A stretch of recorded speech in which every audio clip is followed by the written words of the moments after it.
Hello, everyone, and welcome to New Consciousness Review. I'm Miriam Knight, and our guest today is filmmaker Frank Huguenard. Frank graduated from Purdue University with a BS in computer science and then moved to Silicon Valley, where he was a product engineer for over 20 years. Now, about 12 years ago, he lost his job while his best friend and soulmate was losing her battle to cancer. Trying to make sense of his grief and bewilderment, he set out on a spiritual journey to understand the nature of reality and why so many people on this planet are suffering. This search ignited in him a passion to share with the world the knowledge that he acquired and led to his becoming a filmmaker. Frank recently completed a trilogy of documentaries on science and spirituality called Beyond Me, Beyond Belief, and Beyond Reason, which we will have the pleasure of exploring today. So welcome, Frank. I'm so delighted to speak with you. Thank you so much for having me on today, Miriam. You know, it sounds like you had a real dark night of the soul after your partner died and your whole world fell apart. What had been your spiritual background up until then? Well, I had always, I've had a long history of psychic experiences and other experiences I had. I remember being in grade school in the classroom having experiences that I actually never really talked to anybody about because they were hard to describe, for one, and for two, I didn't want people making fun of me or whatever. I had grown up Catholic, but I had, I had a paper route when I was 10 or 12 years old, and me and my brother were delivering newspapers, and I remember having this flash that he had his hand mauled by a dog, and I saw him 10 or 15 minutes later, and sure enough, there was a big Great Dane or something that mauled into his arm, and we had to take him to the hospital. And I had a long history for the last 50 years of precognitive dreams and other experiences that were, verified, right? You have an experience and you see the truth later, and it's 100% exactly what you saw. So, I've always felt that there was something more than just our physical reality. And through my entire life, I had always sort of dabbled with meditation or, that sort of thing, but I didn't really get into anything formal until about 10 or 11 years ago. Mm-hmm. So how did this kind of lifelong quest develop into the mission that you're pursuing today?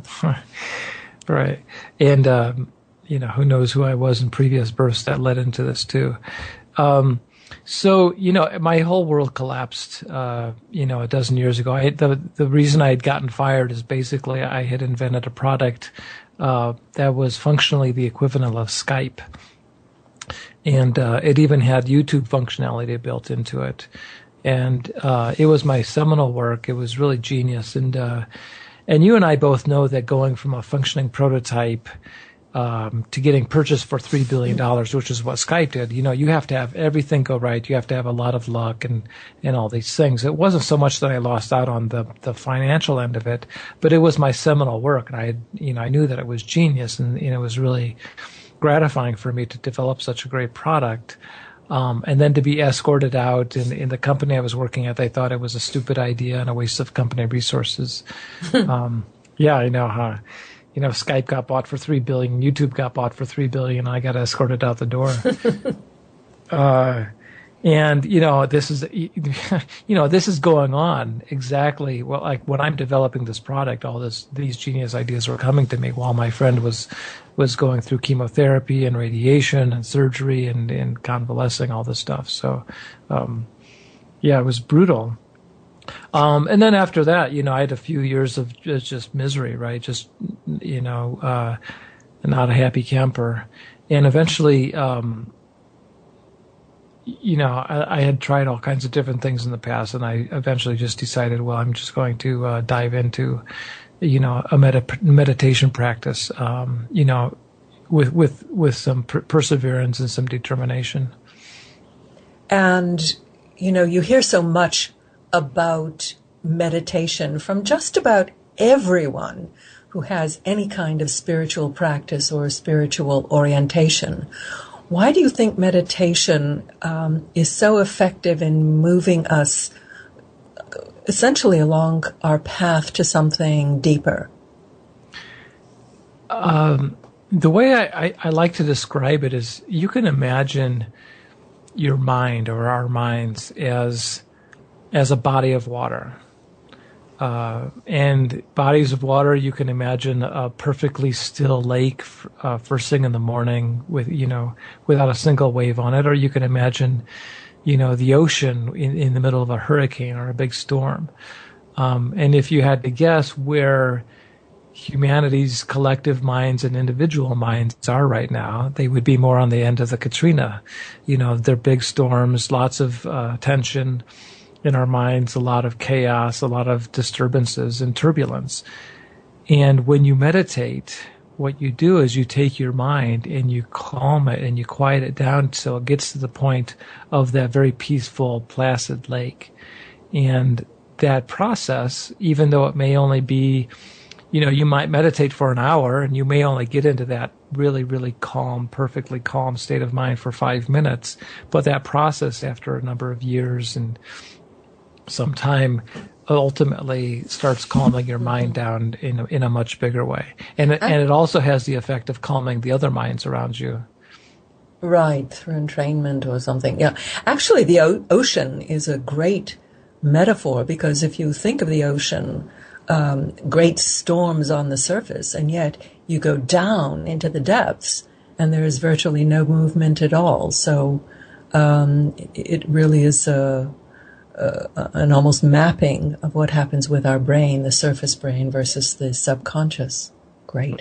Right, and that's exactly right. And all the stuff that makes up our misery really is just at the periphery. It's just very superficial stuff that once you remove it, you can come out of it very happy. Yeah. So tell me about your documentary series. You've got 3 films. The first one was Beyond Me. What was that about? So Beyond Me is about, I had, after just 4 years of meditation, I began to have these really great, blissful, divine, joyful meditations every day for an hour, 2 hours, 3 hours. And I was kind of blown away. It's like, wow, this is such an awesome experience. And it's it's a birthright. This is a state of consciousness that we're all imbibed with if we knew how to nurture it and cultivate it. And so initially I had just written a manuscript called Beyond Me that I never published. And, I'd work on it and work off and on for a few years. And then I finally just decided one day to take all my software engineering background. And it turns out that, at least for me, making a documentary film was a lot like writing software. The tools and the way you break things down into components and modules. And so, I basically, about 3.5 years ago, I just woke up one morning and decided, okay, I'm just going to make a documentary film. And then from that moment on, it took 8 weeks before I released the film on the internet. And that film, yeah. And I did all that. In fact, I did all 3 of my films without any training, background, experience, or money. I basically did them with my own funding, which wasn't very much. I did all the editing, the narration, the post-production, pre-production, filming, everything myself. Talk about jumping in the deep end. Oh, that's kind of sort of how I roll in a lot of different things. I mean, that's how I came up with the Skype-like product. I was like, okay, I'm just going to go do this. But to answer your question, Beyond Me really goes into, the mechanism of evolution and reincarnation, and how everything that we see in nature, if you look at the behaviors of animals, the traits and tendencies that sort of defines our natural world, all that knowledge that goes into how salmon spawn and bears hibernate and how leaves change color in the fall, everything in nature, there's intelligence, there's knowledge behind it all. And all that knowledge has been carried forward for billions of years through a mechanism of reincarnation. And all of the traits and tendencies that make up human personality disorders and all the things that really makes us miserable they're no different from animal instincts. It's basically the same thing. It's the same underlying mechanism that's gone into it. You know, certainly your mother and your father and, your upbringing has a lot to do with your personality, but in the grand scheme of things, it really pales in comparison to the last 100,000 years or 200,000 years of the forming of your consciousness. And so the case is made in Beyond Me for how through the art of meditation, you're able to remove those impressions that have been made on your lifetime, on your consciousness over many lifetimes, and thereby, bringing to an end the traits and tendencies that have gotten us into so much trouble over the years. So, in essence, Beyond Me focuses on what one of your swamis refers to as the instinctual level. And then he goes on to the rational level. Would that be your second film? The third film, the second film is on the beliefs, because so many people on this planet are entrenched in our belief systems. And that goes everywhere from a scientist to an atheist to a Christian or any other religious person. Their whole life is bound by beliefs. And so belief systems are a hurdle that most of us need to cross to get to the truth. And ultimately, we need to get beyond the reasoning, the intellectual mind. Mm-hmm. And that is carried through in your third film, which is Beyond Reason. So Beyond Beliefs lays out the very different beliefs that we all have and the barriers that they hold to actually opening our minds to seek the truth.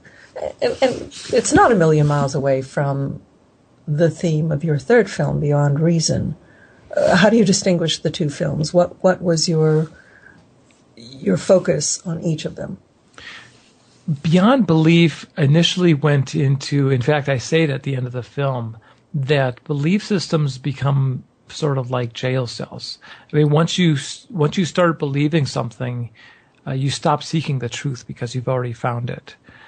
And the case study that I use, which predominantly covers most of Beyond Belief, is the narrative of the story of Jesus Christ. And it goes into depth about, there's 18 missing years in the Bible, and we're led to believe that he spent those 18 years, building furniture in his father's carpentry shop. Whereas there's a significant amount of compelling evidence that suggests that actually during those 18 years he did travel to India. He studied with some of the great swamis of the time, and he brought this great knowledge from India back to Jerusalem. And he freaked everybody out, said it's because it was such a radical teaching at the times that they attempted to assassinate him. And then the shocking conclusion of the film is that actually after the crucifixion, which according to the Bible, we all know he was alive, and how he got to be alive afterwards, I kind of leave that as a wonder. I don't know. But apparently, according to amount of significant evidence, he then traveled back to India, and he lived in India until he was nearly 100 years old. So most of the film covers these sort of, this alternative narrative of Jesus' life, and how, most of our, especially in the West, most of our belief systems are skewed from another potential reality. I thought it was fascinating in that film that you have footage of this tomb in India, which is Isa's tomb, which shows his feet with holes in them. Right. This is in Srinagar at the Rosabal Shrine in Kashmir, and unfortunately, this isn't in an area of the world right now that's controlled by Muslims, and they're not too anxious to have. In spite of the fact that in the Quran it actually says that Jesus survived the crucifixion. Mm-hmm. But they're not too anxious to have Westerners or Hindus especially go into this shrine, take DNA evidence, or look for any other artifacts that might indicate what's going on there. But yeah, there's like I said, there's a great deal of evidence that points to Jesus staying in India until he was. One record shows him being there till he was 115 years old and being married at the age of 85 to a lady named Miriam. It's not Mary Magdalene, and having one child. The king at the time of Kashmir, of what is now Kashmir, wanted him to be taken care of and said, "Well, you should take a wife." So there's all these stories. There's a great deal of evidence, and there's a burial tomb there where allegedly he was buried. So much fascinating stuff in that film. So then you came to your latest film, or the closing film of the trilogy, Beyond Reason. Let's talk about that. Sure. So Beyond Reason, the first film took me 8 weeks start to finish. The second film took me 8 weeks start to finish. And the third film took 18 months. It took me a long time to, it was much more ambitious as far as from a filmmaker standpoint. I did a lot more interviewing of people. I traveled to India, I traveled to Canada, and all over the U.S. filming people. And over that 18 months, the texture and the substance of the film and the content changed quite a bit from where I started off with. But ultimately, it settled on an examination of what the word science actually means, where the word science came from, how science has evolved over the last 5,000 years into something 400 years ago known as the modern scientific method, which has its benefits as well as its hindrances. And it really takes a deep look at how quantum mechanics and Einstein's theories of relativity really sort of destroy the underpinnings of the modern scientific method, which is basically observability, independent verification through observability. And really to try to make the case that obviously I've had psychic experiences in my life that to me were 100% verified. Time and time again, I had proof that what I had, the vision, it was actually absolutely what had happened. And yet science can't even begin to approach examining those types of things because they're beyond the physical world. They're beyond what you can measure and observe in a laboratory through peer-reviewed and independent analysis. And so the basic footnote there is that all the great questions that mankind has, which is, who am I? Where did I come from? What's the purpose of life, the meaning of life? Is there an intelligence guiding the entire universe? Is there a God? Is there life after death? Is there reincarnation? All these really, really the most important and salient questions that man ever has had are all questions that science can't ever possibly answer. And so the film really makes the question or the case, is there another science apart from the modern scientific method that can address these questions and give satisfactory answers to? And the punchline of the film is, yes, there is another science, and you can get the answers to these questions. It put me in mind of that quote from Blaise Pascal, who said, "The heart has its reasons, which reason knows nothing of. We know the truth not only by the reason, but by the heart." Is this what you had in mind when you called your film Beyond Reason? That's exactly it. I have so many conversations and debates with scientists or atheists, and about the irrational, about things beyond the rational mind.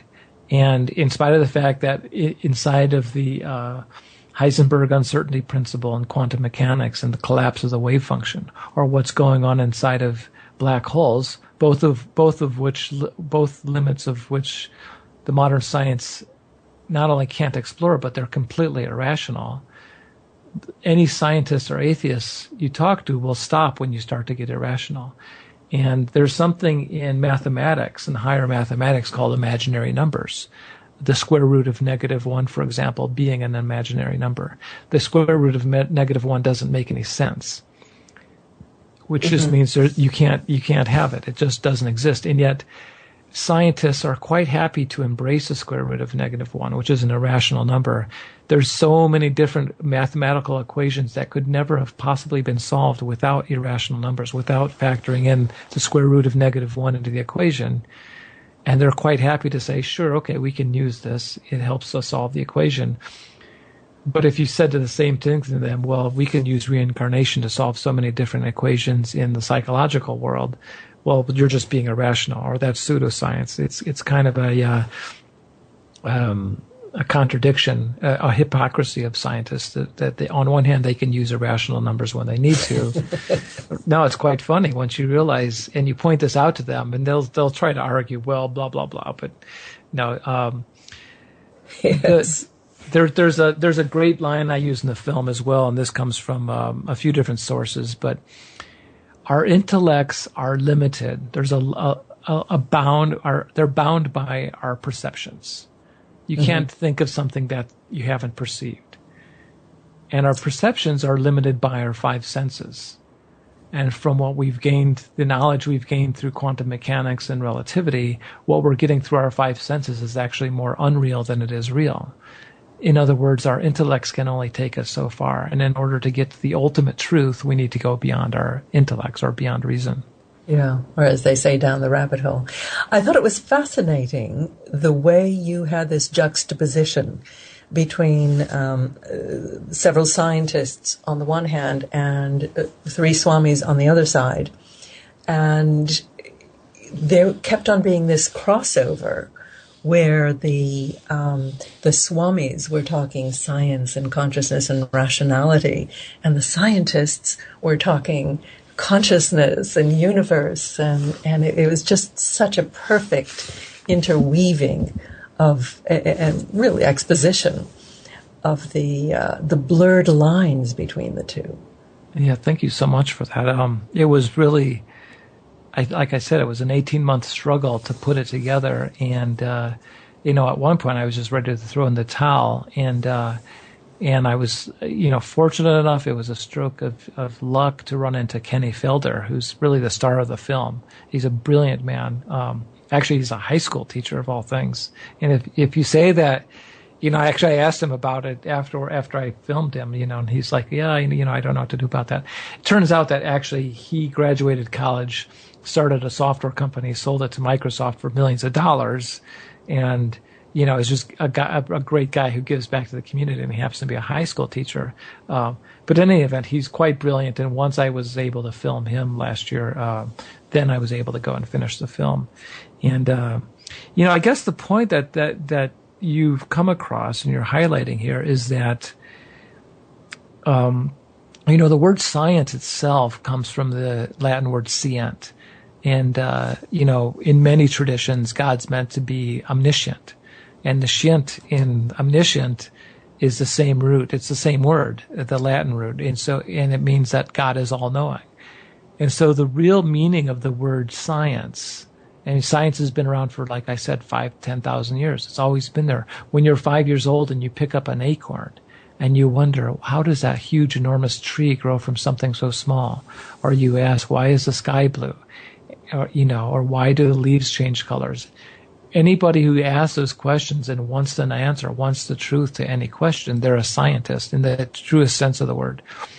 And so a Swami, somebody who spends his whole life investigating the absolute truth, is in many respects much more of a scientist than somebody in the laboratory studying chemical reactions, which are all based on the ephemeral world. And that's the case I attempted to make in this film. Is like, okay, whose truth are you looking for? Whose form of science? When someone says to me, well, that's not scientific, my question is, well, whose version of science are you talking about? I mean, this is almost like a Christian person talking to a Muslim and saying, my God's better than your God. I mean, it's really no difference when someone says that's not scientific. Well, that's not God. My God's in the Bible. Well, the scientists are very similar to religious people in their dogma and their belief systems. Now, in a sense, scientists are pursuing their inquiries with one hand tied behind them because they are bound by the constraints of the scientific method, whereas the Swamis particularly in those involved in the Vedanta discipline, if you will, tradition, have no such constraints other than seeking the truth. And at the end of the day, the truth is a very subjective thing, isn't it? Well, it's probably the deepest question I've ever been asked. The truth is a subjective thing. There's a few different lineages of Vedanta, but most people, when they say Vedanta, they mean Advaita Vedanta, which is non-dual. They don't even just say one, not, singularity, because when you say singularity, it implies more than one. So Advaita means non-dual, which means there's just one. There's just the self. And so if there's just the self, and you become self-realized, is that a subjective experience or an objective experience? Good question. It's a great question, and you can just wonder on that. In fact, if you just wondered on that question, you'd probably just become enlightened if all you did is just wonder about that. Scientists are very much, and in fact, I would say not only are they bound by the scientific method itself, but they're highly bound by a combination of their reputation and academia. Mm-hmm. Where they can't. There's a lot of scientists who might say something to me off the record when I'm doing my film, but they would never say anything in front of the camera that veered anywhere outside of the bounds of the modern scientific method, because it would be the end of their career, which is, rather unfortunate. And a lot of, my brother's a scientist at Stanford, and, to me, he doesn't even approach going outside of the lines. My experience with him is that he's just so bound by the method itself. He doesn't look any further than the physical world. And I know a lot of scientists are like that, and a lot of them are willing to look outside the lines, but never actually talk about it, and maybe never even experiment with it, because it's not going to yield any results that are meaningful to Scientific America or any other peer-reviewed journal that they want to publish in. Or to their career advancement. Absolutely. Let's hope that your film actually gets some viewers among this community. I understand that it's up for a People's Choice Award. Congratulations. Yes, thank you very much. And by the way, speaking of which, I did want to make sure people understood and knew that my films are, I made them at my own expense, and they're available on the internet for free. And if you just visit my website, BeyondMeFilm.com, or if you just go to Google and search for Beyond Me Frank, you'll find my website. It's the first thing that comes up. And, the films are there for free. They're thought-provoking and profound. And if you like them, feel free to pass the link along to friends and family and colleagues. That's what they're for. And if you have a slow internet connection or just want to get a copy of the movies on DVD for a $35 donation, which all the proceeds will go towards my next film, which is going to be Beyond Thought. I'm going to explore the nature of thought. Where do thoughts originate? Do they originate in the brain? What's the brain's function or role when it comes to consciousness, thought, perceptions, etc.? So this is a real passion with you, Frank. How did you manage to fund the film? Because from my understanding, filmmaking is a fairly expensive hobby. One thing I've discovered is that when you, and I do believe this, when you, when you're spreading this kind of knowledge and you're doing it altruistically, you're taken care of. The films didn't cost, Beyond Me probably cost $150 to make. Beyond, that was mostly gas money. Same thing with Beyond Belief, going around and filming myself. Yeah, I already had the camera, and the camera was a few $100s. Beyond Reason cost a few $1,000s because I had, like I said, I traveled to India and I was much more ambitious on, really wanting to search out and seek both spiritual scientists as well as quantum physicists and really take that really blurry edge between science and spirituality and make it even more blurry, and so that cost a few $1,000s, which again comes from donations through my website and some money that I'd raised for myself. Well, I must say that they look like a much higher priced item, so you obviously have a knack for this. Well done. Thank you very much. What kind of reaction have you had from people who have seen your films? There's I of course take all the best favorable emails I've ever gotten and post them on my testimonial page. And there's some there's a few that just bring tears to my eyes when I read them out of gratitude because, they've touched people at such a deep level. And that's always rewarding, of course. That never gets old. It's funny, the reaction that I've gotten from Beyond Belief from Christians is almost identical to the reaction I've gotten from Beyond Reason from the scientific community. I mean, if you didn't know any better and if you swapped out some of their choice words, you wouldn't be able to tell the difference between a Christian and a scientist. And it's funny, it's hilarious. Their arguments are almost identical. I've heard from a lot of people who had grown up with different Christian religions and had sort of thrown out the baby with the bathwater, as they say, and found my film to be really comforting and awakening because I think there was probably a deep guilt or remorse for having left the church, whatever church they were in, and when they saw my film, it was like oh, okay, this makes complete sense.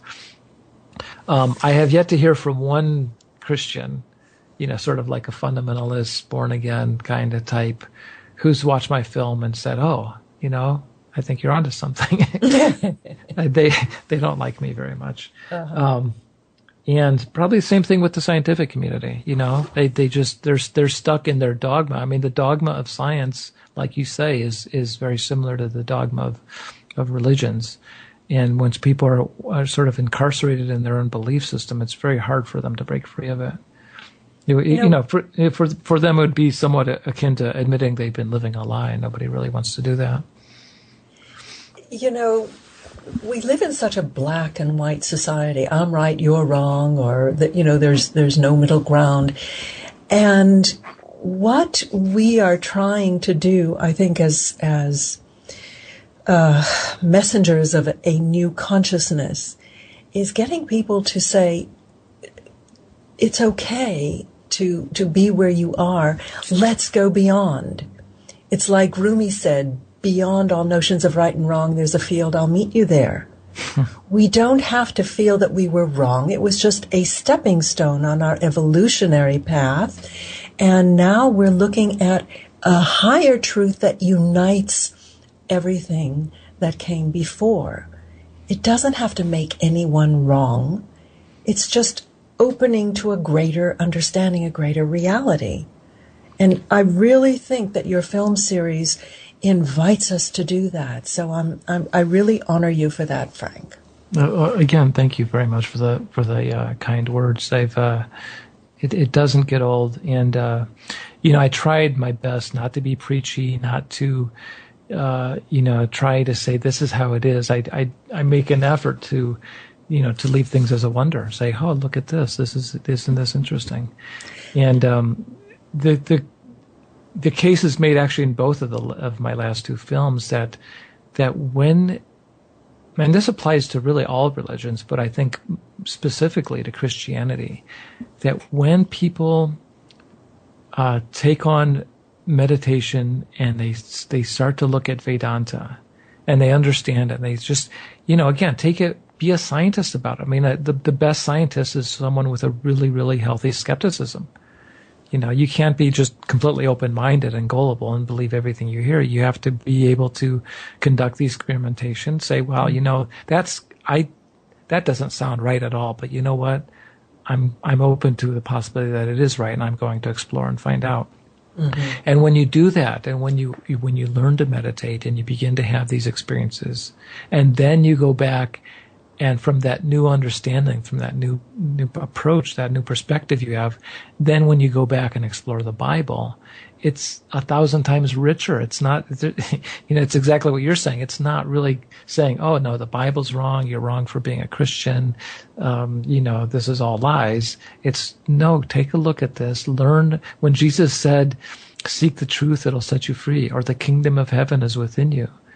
When you actually go do those in a practical level through your own spiritual experiences and practices, and then go and read the Bible, the Temple on the Mount, or the Sermon on the Mount, all this stuff has such deeper meaning for everybody. And I think the key here is actually looking within, trusting your inner guidance rather than being led by external dogma. Where the kind of rational shutters come down. You're not allowed to probe beyond what they tell you. Mm-hmm. Anyway, this is what the films all try to say. Basically, that same thing in 100 different ways. Yeah. So your activities as a filmmaker certainly don't make a living for you. How do you make a living? Oh, well, I don't. How do they how does the universe provide for you? So, and I do lots of things. Like, over the years, the way I did my films, I had a pizza restaurant in California for a while that served Indian pizza. I invented Skype. Try to get your mind around that. The same guy who invented Skype actually went off and did these films all by himself. I've invented a team sport that's based with a Frisbee, which of course is phenomenal. And there's no ego there. That's just kind of my approach to life. Let me shift gears a little bit here.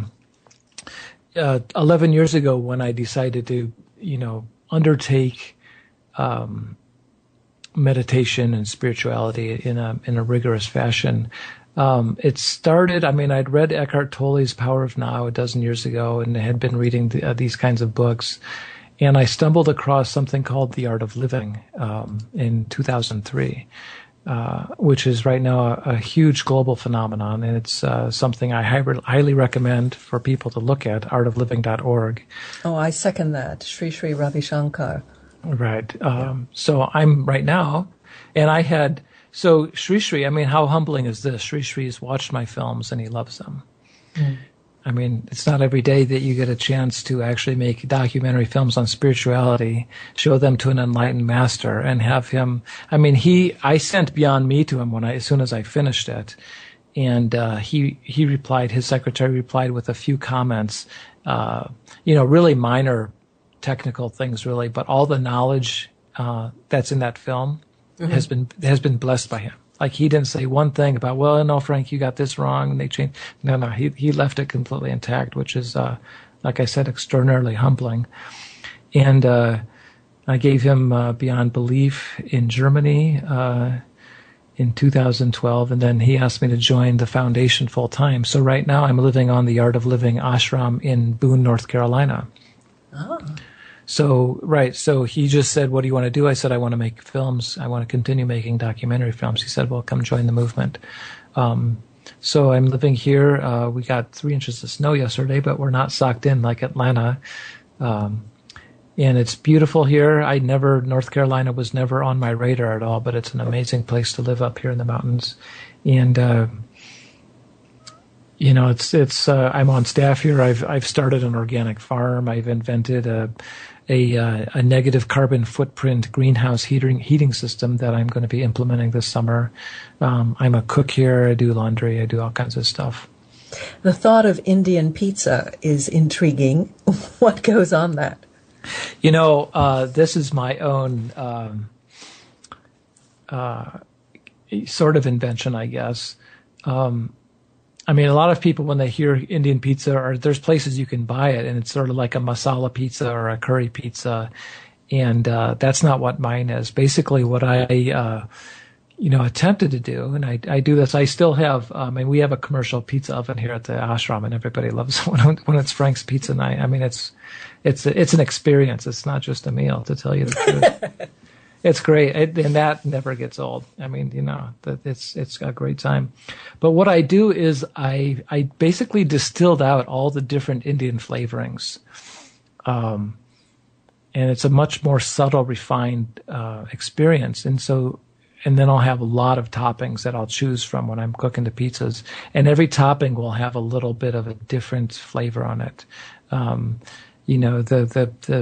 zucchini might have cumin powder on it. The potatoes might have turmeric, et cetera, et cetera, et cetera. And so, when you have the pizza, it's not just being like overwhelmed with, like I said, curry powder. It's much more subtle than that. It was fun. I mean, having the experience in California with the restaurant was like having a party that never ended. I mean, the pizza was, we were selling out. I think we were profitable after 4 weeks, wow. which is basically impossible in the restaurant business, as you well know. It was just a lot of fun. I mean, people, I don't know if you've ever been on a spiritual weekend silence retreat or anything, but usually people after a retreat like that are kind of beaming. That's how people. I mean, I'm not kidding. That's how people look all the time in my restaurant. Just this huge. Funnily enough, I'm actually a partner in a pizza business, so we'll have to pick your brain. Yeah. Anyway, so your next project is Beyond Thought. That my next film, right? Film. Yeah, like I said, I'm working on all kinds of projects at once. And this ashram is a huge undertaking. I mean, it's a fantastic. It was constructed by Maharishi Mahesh Yogi's TM group about 20 years ago, and it was a fixer-upper ashram. I mean, it's a fantastic place. The meditation hall is huge. I mean, it's up on top of the mountain. You would be blown away. We've got an Ayurvedic spa here with Shirodhara and Abhyanga treatments. I mean, it's a fantastic facility. And, does it have a website? Does it have what? The website? Yeah, it does. artofretreatcenter.org, I believe, is our personal website, although we're still developing. I mean, that site will take you to our own page on the Corporate Art of Living site, but we're in the middle of developing our own, our full-blown site for this. Well, Frank, I'm going to have to follow your career. It sounds like you are a modern-day Renaissance man, and it's been a delight speaking with you. We've been speaking with Frank Huguenard, who is the producer, director, writer, creator of Beyond Me, Beyond Belief, and Beyond Reason film series, soon to be followed by a fourth younger sibling. Frank, give us again your website. Sure. And, if you watch my films, you want to drop me a line or talk on the phone, I'm usually pretty free to do that. The website's beyondmefilm.com, or if you just Google Beyond Me Frank, you can find it. And you find me on Facebook, and that's about it. Terrific. Thank you so much for joining me today. Thanks, Miriam.